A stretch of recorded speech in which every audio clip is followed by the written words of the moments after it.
რას ურჩევდით ადამიანს, რომელსაც ღმერთი სწამს, მაგრამ ეკლესიური ცხოვრება ვერ დაუწყია? აი რაც გადაახვიეთ. აი მას ურჩევდით. ადამიანს, რომელსაც ღმერთი სწამს, მას აქვს პირველი რწმენა, რომელიც ქრისტიანულ რწმენად არ ითვლება. ანუ მან იცის რომ ღმერთი არის, მაგრამ აი პირველი კითხვა, შედალოცვილო, ღმერთი არის და ესე როგორ ცხოვრობ? ღმერთი არის და რაღაც არ უნდა შეცვალო? რაღაც არ უნდა შეცვალო? არ გინდა მას მე ღმერთი გულში მყავს მამაო. ჩემ სიტყვას იცი როგორ ისმენს ღმერთი?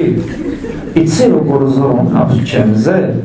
მე მეუბნები სახარებაში ქრისტე მეუბნება რომ არც ერთი ჩიტია არ დავარდება ღმერთის ნებისგან. ჩიტებზეც კი ზრუნავს.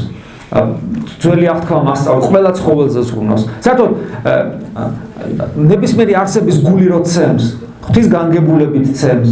ატომი გულის გარშემო ელექტრონი ესე ბრუნავს, ისიც ღმერთის ნება. ანუ შენ გინდა ჩაეწერო ატომ გულის, რწყილის, ესე იგი ჩიტის რიგში.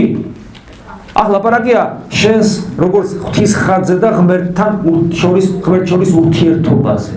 როგორ არა, ჩემს სიტყვებს ისმენს ღმერთი ადამიანი. კი, ისმენს. როგორ არ ისმენს? მაგრამ მე გეკითხები, შენ როგორ უნდა მიხვდე იმას, რომ შენ გაიგე ღმერთის? აი კითხვა.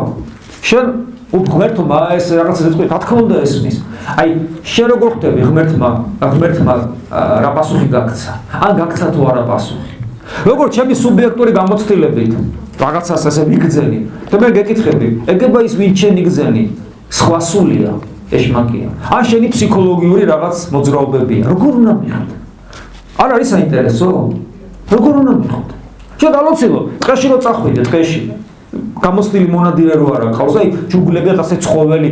როგორ ინადირებ? ან როგორ მიხვდები იმ ცხოველს როგორ მიაგნო? ან თავი როგორ დაიცვა? იმიტომ რომ არ იცნობ, გამოცდილება არ აქვს, ხო? გესმით? და ჩვენ მეუბნებით რომ ეკლესია ჯერ ერთი რომ მისტიურად გაკავშირებს ღმერთთან. ეხლა ეს ძალიან ღრმა თემაა და ამას თუ ჩავუღმავდით დღეს არ დავჩენდით.